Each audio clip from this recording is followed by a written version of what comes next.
सो hey guys, कैसे हो आप सभी लोग। Welcome back to my channel AG anime manga. तो गाइस, आज मैं एक्सप्लेन करने जा रहा हूँ बुक ऑफ एस्पर के एपिसोड नंबर 381 को। तो इसलिए अगर आप लोगों ने अभी तक इसके पिछले एपिसोड को नहीं देखा है तो उस एपिसोड की लिंक मैंने इस वीडियो के नीचे डिस्क्रिप्शन में दे दी है। आप लोग जाकर के पहले उस एपिसोड को देख लीजिए। बाकी जिन लोगों ने ऑलरेडी देख रखा है तो उनके लिए शुरू करते हैं हमारा आज का ये वाला एपिसोड। तो अब इधर इस एपिसोड की स्टार्टिंग में सेकंड ब्रदर अपने फिफ्थ ब्रदर यानी कि योनहाई से मदद मांगने की बात करता है। बाकी के तीनों भाई भी सेकंड ब्रदर की ये बात सुनकर के काफी ज्यादा खुश हो जाते हैं कि जूफेन से मदद मांगने की बात सुनकर के मार्शल लू को काफी ज्यादा गुस्सा होते हैं और कहते हैं कि अगर तुम में से किसी ने भी अपने फिफ्थ ब्रदर को मदद के लिए जेड भेजा तो मैं मार्शल लॉ का यूज करते हुए उसे सजा दूंगा। न कहने के बाद गुस्से में मार्शल लू को अपनी मुट्ठी बंद करते हुए कहते हैं कि भले ही वो हमारे पास्ट में रहे साथ की रेस्पेक्ट करते हुए हमारी मदद जरूर कर सकता है, लेकिन वो मैं ही था जिसने खुद इस साथ को तोड़ा था। इसलिए अब अगर मैं क्वान रोंग के इस जाल से बचने के लिए उसका इस्तेमाल करने जैसा ये एक छोटा सा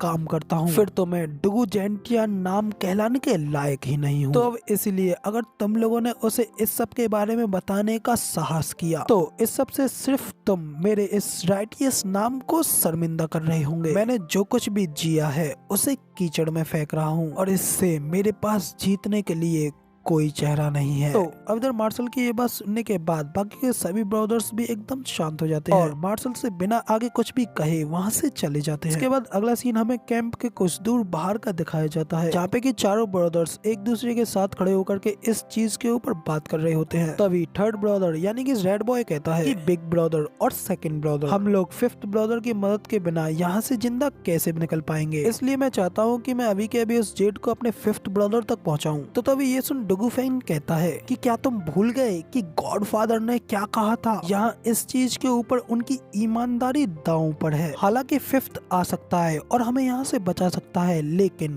गॉडफादर उनका क्या। तो तभी ये सुन सेकंड ब्रदर भी कहता है कि big brother, third brother, fifth brother, क्या तुमको इस सब चीज के बारे में अजीब नहीं लगता। तो तभी डुगु फेंग कहता है कि अजीब, लेकिन क्या अजीब। तो सेकंड ब्रदर उन्हें बताते हुए कहता है कि हिज मैजेस्टी ने हमें रीजन स्टेट और ल्यू क्लैन के बाद भेजा और वहां तक हमने आराम से शांतिपूर्वक ट्रेवल किया, लेकिन फिर ल्यू क्लैन और रीजन स्टेट की जंग खत्म होने पर उनका हमारे पास वापस इंपीरियल कैपिटल में लौटने का आदेश आया। तो सेकंड ब्रदर की ये बात सुन डुगु फेंग भी कहता है कि तो आखिर इस सब में क्या अजीब है। क्या ये बिल्कुल क्लियर नहीं है कि अगर इंपीरियल कैपिटल किसी घेराबंदी में होगी तो हिज मैजेस्टी मदद के लिए हमें ही बुलाएंगे। तो ये सुन सेकंड ब्रदर कहता है कि नहीं, इस सब में कोई इशू नहीं है, लेकिन हम सभी अच्छे से उनकी महिमा, उनकी मैजेस्टी को जानते हैं। वो एक अच्छा बेनिफिट पाने के लिए ल्यू क्लैन और रीजन स्टेट के बीच युद्ध शुरू करवाने वाले मास्टरमाइंड हैं। तो क्या आपको सच में लगता है कि वो किसी दूसरे के हाथों इतनी आसानी से सरप्राइज्ड हो जाएंगे? क्या ऐसा हो सकता है कि प्राइम मिनिस्टर जुगे उन्हें इतनी आसानी से आश्चर्यचकित कर सके? लेकिन आर्ग्यूमेंट के लिए मान लीजिए हिज मैजेस्टी ऐसा नहीं करते हैं, लेकिन कोई भी ये अच्छी तरीके से जानता है कि सबसे ज्यादा करीबी मदद ही सबसे ज्यादा फास्ट होती है, लेकिन दोनों पक्ष को कुछ भी हासिल करने देने में असमर्थ बना देने वाला एक ऐसा इस तरीके का जल्दबाजी वाला फैसला क्यों लेगा। तो इसलिए मैं इस बात को मेंशन तो नहीं करना चाहता, मगर लेकिन हमारे ऊपर घात लगा करके किया गया वो हमला और ये सारी सिचुएशंस क्लियरली किसी की भी साजिश का संकेत दे रही हैं। और अगर ये हिज मैजेस्टी का आदेश नहीं होता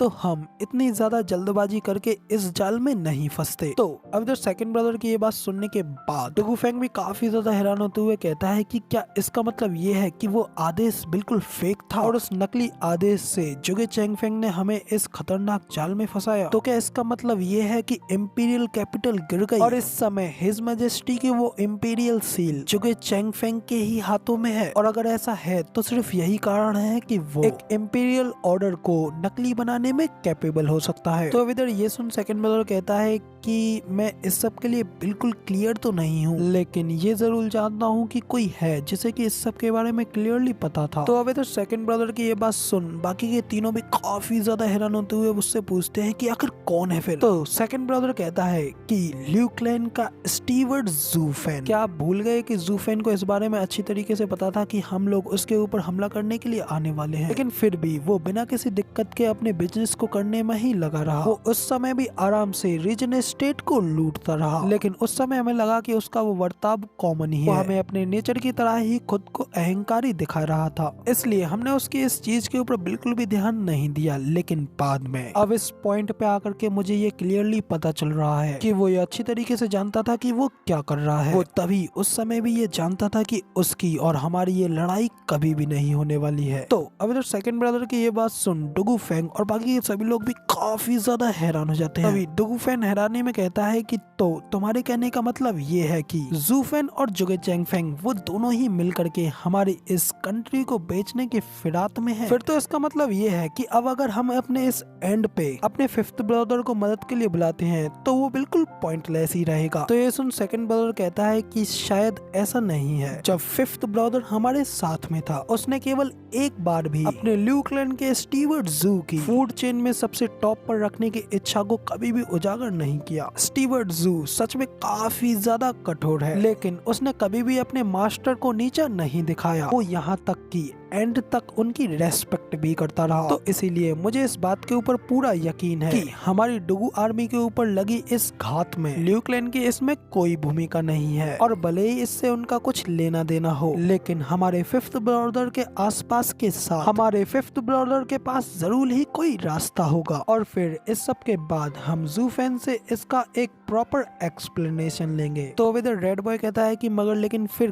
गॉडफादर का क्या? तो इधर सेकंड ब्रदर कहता है कि हाँ, गॉडफादर की ईमानदारी काफी ज्यादा इम्पोर्टेंट है, लेकिन मैं क्राउचिंग फॉरेस्ट टाइगर टुगुलिन मौत से डरता हूँ, और इसीलिए मैं मदद के लिए फिफ्थ ब्रदर को बुलाऊंगा, और इस बात की सिर्फ मैं ही जिम्मेदारी उठाऊंगा, जिस वजह से उसे बुलाने का ब्लेम गॉडफादर पर नहीं आएगा। तो अब इधर सेकंड ब्रदर की ये बात सुन डुगू फैन भी उसकी ओर अपना हाथ आगे बढ़ाता है, जो देख सेकंड ब्रदर भी काफी हैरान होता है। तभी डुगू फैन कहता है कि आखिर तुम इसे अकेले कैसे संभाल सकते हो? मैं भी तो खुद भी एक डरी हुई बिल्ली हूँ। तभी दूसरी ओर ये सब देख फोर्थ और थर्ड भी अपना हाथ आगे बढ़ाते हुए कहते हैं कि हम चारों भाई अपने एम्बिशंस को पूरा करने के लिए साथ में जिएंगे और साथ में ही मरेंगे, और अब क्योंकि आप जीना चाहते हैं तो हम भी जीना चाहते हैं। इतना कहकर के वो चारों भाई अपने अपने हाथ को एक दूसरे के सामने लाते हैं और यूनाई तक मैसेज पहुंचाने का ब्लेम अपने अपने चारों के ऊपर लेते हैं। तो अब इतना करने के बाद वो अपने पास से एक जेट स्लिप निकालते हैं और उस पर अब तक की अपनी सारी सिचुएशन लिख करके ल्यूक्लैंड में मदद के लिए भेज देते हैं। इसके बाद वो जेट स्लिप भी ल्यूक्लैंड में जाने के लिए बड़ी तेजी से वहाँ से निकल जाती है, क्योंकि बाहर खड़े मार्शल डुओ की नजर भी उस जाते हुए जेट स्लिप के ऊपर पड़ती है, जिसे देख मार्शल डुओ कहते हैं कि अरे मूर्ख बच्चों, तुम्हारे सामने अभी